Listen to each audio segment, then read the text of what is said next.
আজকে বানাইলাইছিলাম জলের মধ্যে ডুবাইয়া আলু পরাঠা। কিভাবে সম্ভব জলের মধ্যে ডুবাইয়া আলু পরাঠা? আমি কিন্তু রেসিপি ফলো করে বানাইছি, যে কারণে প্রথমবারই সাকসেস হয়ে গেছি।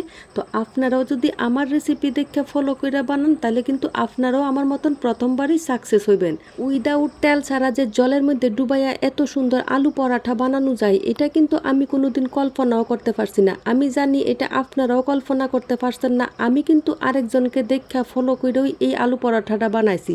এবার আপনারাও যদি চান আমাকে ফলো কইরা এই পরোঠাটা বানাইবেন, তাইলে কিন্তু অবশ্যই আপনারা সাকসেস পাইবেন প্রথমবারেই। কাজের শুরুতেই নিয়ে নিছি ময়দার মধ্যে দিয়ে দিছিলাম বেকিং পাউডার, বেকিং সোডা, লবণ আর অল্প একটু চিনি। তো মাইখা আমি 3 মিনিটের মতন রাখা দিছিলাম এটা।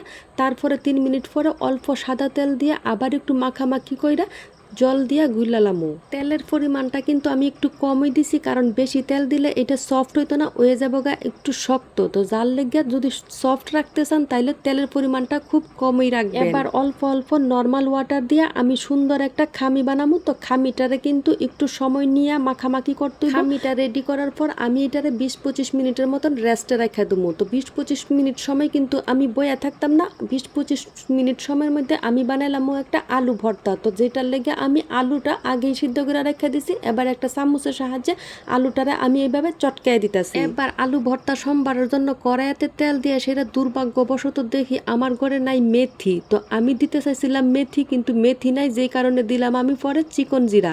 যাক, তাতে কিন্তু স্বাদে কোনো কমতি হইতো না। এবার আমি আলুটা দিয়ে সেটা দিয়ে দিছিলাম এর মধ্যে লঙ্কার গুঁড়ো আর সামান্য পরিমাণ লবণ। তারপর ভর্তাটা হয়ে গেলে আমি নামানোর আগে দিয়ে দিছিলাম কয়েকটা বিলেতি ধনিয়া পাতা কুচি।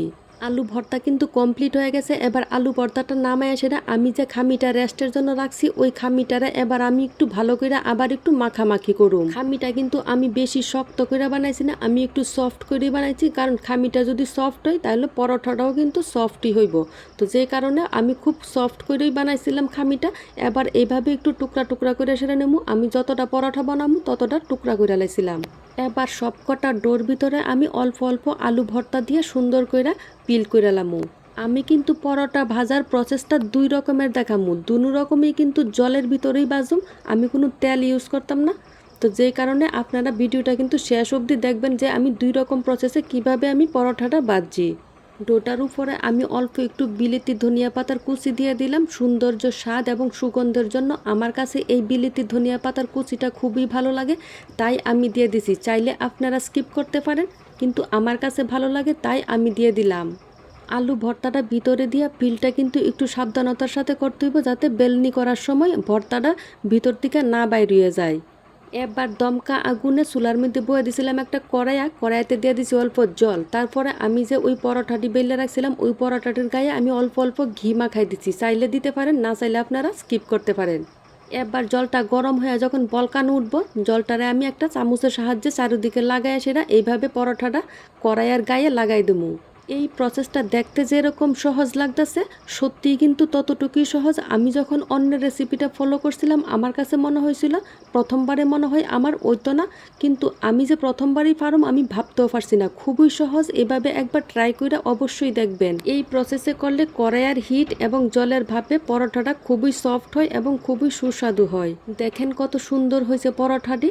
তো এবার দেখামো আরেকটা প্রসেসের জন্য আমি কিন্তু কড়াইয়া বয়া দিছি আগেই চুলার মধ্যে। কড়াইটা কিন্তু আমি ব্যবহার করছি একটা নন স্টিকের। তো এবারও সেম আমি কড়াইতে জল দিয়ে দেবো। জলটা যখন গরম হয়ে যাবে তখন আমি দিয়ে দেবো পরোঠা দেওয়ার পর আমি একটা সুন্দর ঢাকন দিয়ে সেটা এভাবে ঢাকা দেবো। আর ঢাকনের ভিতরে যে একটা ছিদ্র আছে, ওই ছিদ্রটার মধ্যে আমি অল্প একটু খামি লাগাই দেবো, যেন ভিতরে স্টিমটা না বাইরিতে পারে।